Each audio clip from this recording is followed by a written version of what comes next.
mwaka wa 2025.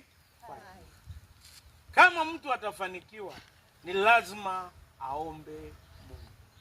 Bidii bila Mungu ni kazi bure. Iko mambo matatu nataka tuombe Mungu mwaka huu wa 2025. Inapatikana katika Zaburi ya 113 mstari wa 7 mpaka wa 9.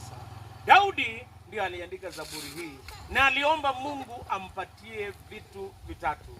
Jambo la kwanza, tunaomba Mungu mwaka huu atuinue. Atuinue kutoka kwa mavumbi na kutoka kwa majivu, na atupeleke pahali pa juu. Kutoka kwa mavumbi ya dhambi na kupokea msamaha.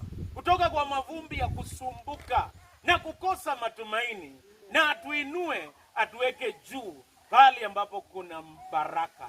Hata tunaomba katika mavumbi haya ambaye tumepanda mbegu, Mungu atuinue tupate mazao, kwa sababu katika Mungu kutuinua ndio tunapokea baraka.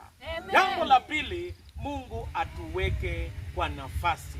Atutoe katika nafasi ya kusumbuka, atuweke katika nafasi ya kutulia. Atutoe katika nafasi ya kukosa amani, na atuweke katika nafasi ya kuwa na amani. Katika familia yako, katika shughuli zako na watoto wako, omba mwaka huu Mungu akuweke kwa nafasi. Jambo la